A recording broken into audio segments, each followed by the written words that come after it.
A day in my life as a content creator. Hello guys! Another day, another video na naman nga tayo. For today's video nga ay ikukwento ko lang yung kabiguan ko na makarating ako ng Korea at makapagtrabaho ako doon. Sana panoorin nyo at tapusin nyo ang video kong to. Ito nga yung Google Map na sinusundan ko. Dahil nga nanggagaling ako sa Santo Tomas. At yung school nga na to ay nasa Lipa nga. At dahil nga hindi ko alam kung paano pumunta, yung Google Map nga yung sinusundan ko. Tapos ito nga yung nakarating na ako. At ito nga yung school na pinapasukan ko. Tapos ito nga yung picture namin. Ayan nga ako sa may gilid. Tapos yan yung teacher namin, Koreano nga siya. Tapos habang nag-aaral nga ako doon, gumagawa din ako ng flashcard para nga mas mabilis kong ma-memorize yung mga vocabs. Pero yun nga talagang ang hirap tandaan. Dahil nga tumatanda na rin tayo, kaya siguro yung memory natin ay short na lang.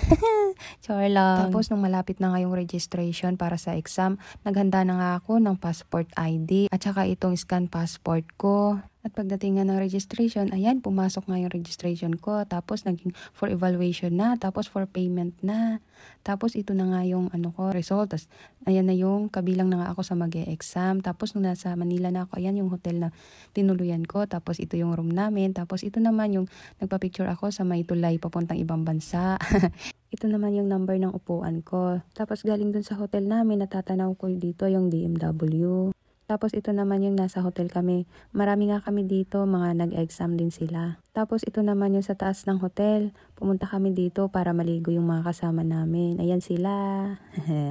Mga Bisaya nga din pala sila dahil galing sila sa Jensan. Basta pag Bisaya talaga ang nagkita-kita, talagang parang ang tagal na ninyong magkakakilala. Asa ka?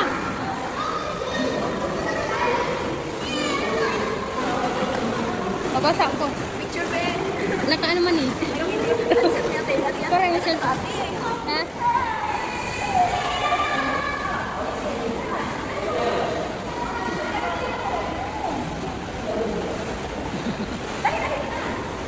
Diko, human ako galig.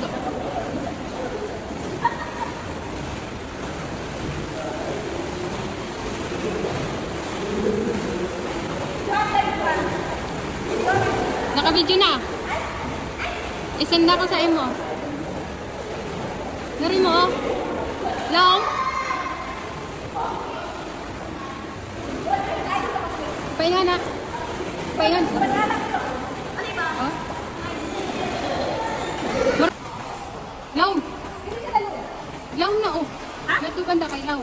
Oh? Oo. Sino ka siguro? Gunit lang. Quiz lang. Ay, pareho lang. Di ka kamaw mo lang, oy.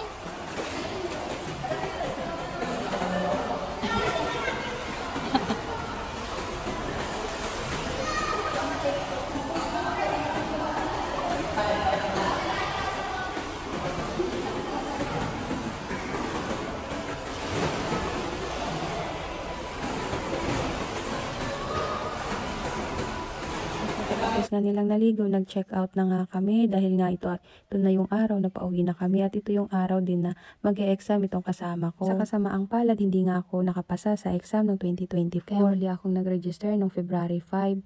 Pero ayan nga, sa kasamaang palad, hindi ako nakapasok sa registration dahil nga naabot na yung quota nila. Kaya dito na nga nagtatapos yung pangarap kong makapagtrabaho sa Korea. Yun lang, the end of the story. Maraming salamat sa panonood. Bye!